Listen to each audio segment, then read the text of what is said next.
My father was from a place called Kenmare in County Kerry, which is a beautiful little town, and my mother was from Limerick City. They met in Coventry in 1956, we were married in 1956. Got 5 siblings, and we all grew up in Coventry, so I'm still here.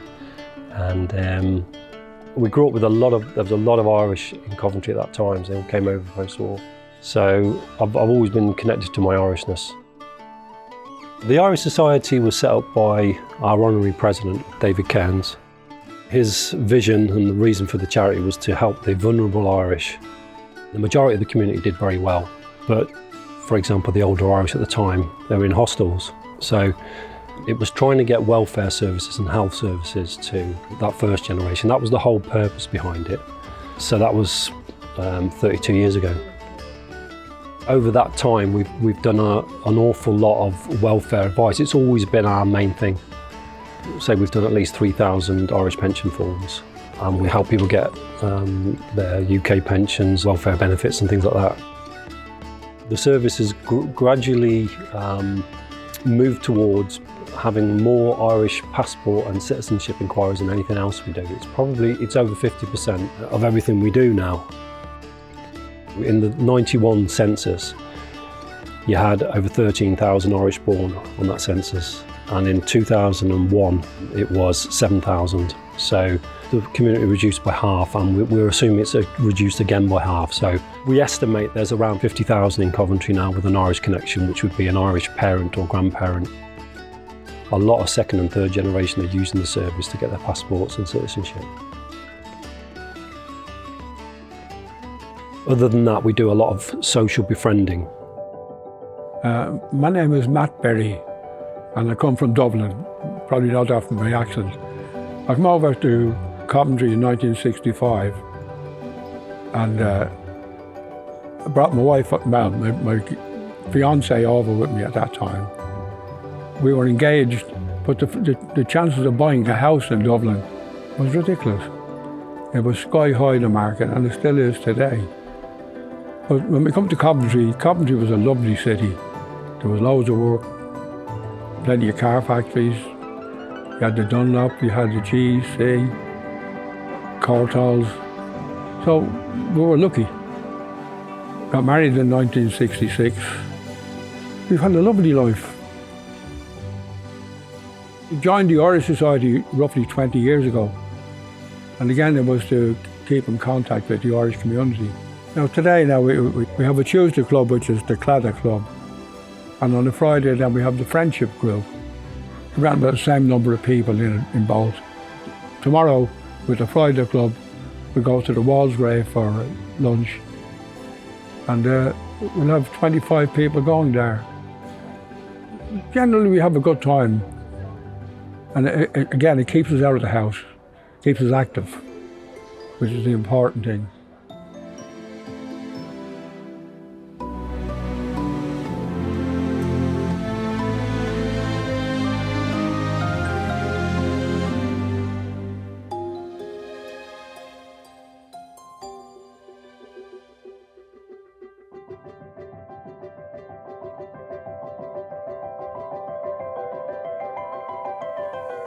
The allotment has been, I think it's been going for 12 years, and we have an amazing long-term volunteer called Tommy Cleary. He's just a force of nature, where he's just looked after that allotment on his own for all them years. It's pristine, it's immaculate.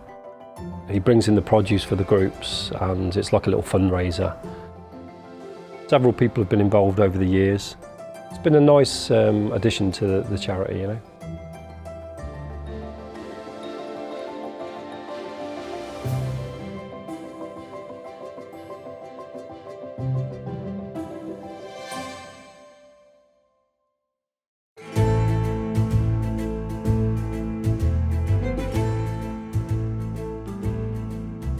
When we were small, we were doing similar work, helping out the parents and all that. Because there were different times then.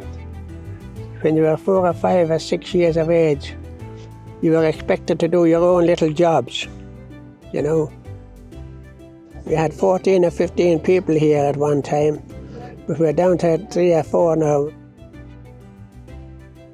Now this is the cabbage. This is the cabbage which we've covered in to try and keep the white fly off. And then we have fantastic broad beans here as well, which is, you can see there, you know, just fantastic there, you know. That's an old plum tree that we inherited here 14 years ago, which produces plums. We have one of beans, which is coming into season now, you know, ready for picking in another week. Been a very, very, very, very dry year, and it's shocking hard work watering, trying to keep everything alive, you know. Since I'm coming down here, whatever length of time I'm coming down here, we never had so much dry weather for such a long period, and it's very warm. But there's nothing you can do about that. We've got potatoes now, which is ready to be taken out. The breed of them is Kestrel, Scottish, come from Scottish seed. From now on, stuff will be coming out, namely beans, potatoes, beetroot, and stuff will be coming out to be dispatched among the members Tuesdays and Fridays. At the moment now, we need somebody to take it on and keep it going on behalf of Coventry Irish Society, because there's more to an allotment than just paying the rent. You have to work and cultivate it, you know, working all through the winter as well.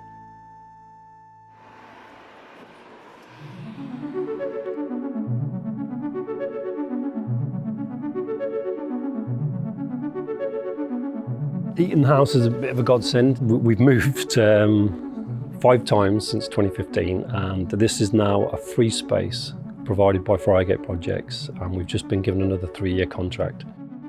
What this allows us to do is provide a cultural space, and we've got enough space for welfare advice on the other side. So we've got a huge office, it's open plan. With that, we kind of become a lot more able to serve the community. Those elders groups were meeting in other places, but it's such a good space here, they decided to come here. We've been a very big part of Coventry. One of our big roles now is to try and be part of a wider Irish community, to support the whole Irish community. So we still host a Midlands Irish Survivor Service, which covers the whole of the Midlands area. We're one of 3 specialist services in Britain. And that is support for people who, as children, were in a variety of institutions in the Republic of Ireland. And we've worked with that group for 24 years. So we still provide support for applications for the mother and baby homes at the moment. My name's Manisha O'Malley. I am the Survivors Coordinator here at Coventry Irish Society. We work with former residents of institutions in Ireland, so that may be Magdalen laundries, industrial schools, mother and baby homes. We work with the embassy over in Dublin to try and get a better deal for survivors, try and get an improvement to the payment scheme, to try and get better supports for them, and we do a few social things for people as well. There's a misconception that people only ended up in these institutions because they were unmarried mothers or because they were children of unmarried mothers. Actually, children ended up in industrial schools, people ended up in Magdalen laundries. It was essentially slave labour, it was forced adoption. A lot of the time children were basically sold, and the idea that someone could be institutionalised, when we talk about survivors, it's not just physical abuse or even sexual abuse, it's the idea that you are psychologically imprisoned. My name is Mary, I've been here since 1961. When I was in the home, the Tomb home, I was there from being born till I was 6.5, 7. Mother had the wedlock. She obviously did a year there, then went off, and then I was left there.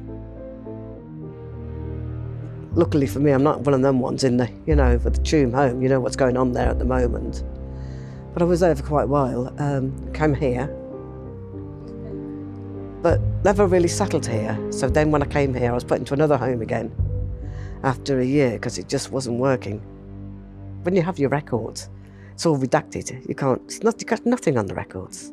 So I would say in about 6 years now, I contacted the Irish Societies and I really just wanted a photo or just to see. And I was looking for more so a medical, because that's a medical condition. I know it's not on my mother's side that I've inherited. And I wanted to know, really, that's why.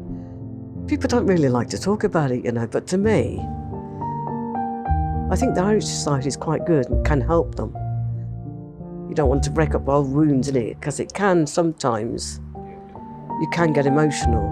Sometimes I used to talk, tears would come and that would be it. But no, I've had a greater pain than that, so.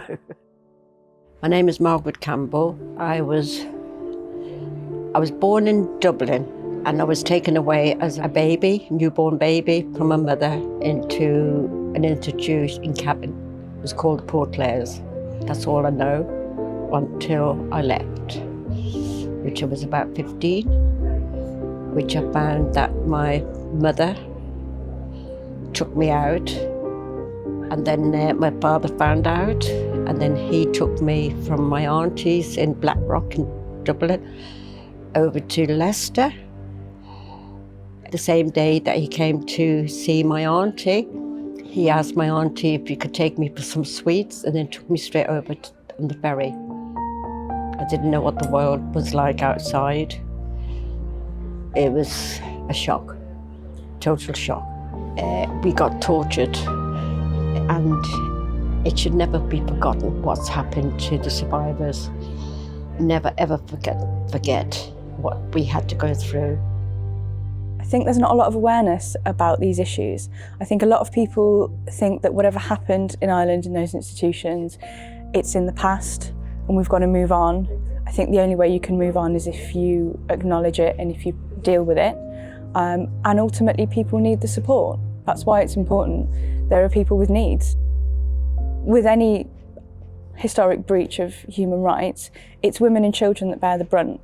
And those women and children grow up and the trauma's passed down. So I think a lot of people won't realise how far-reaching these issues go.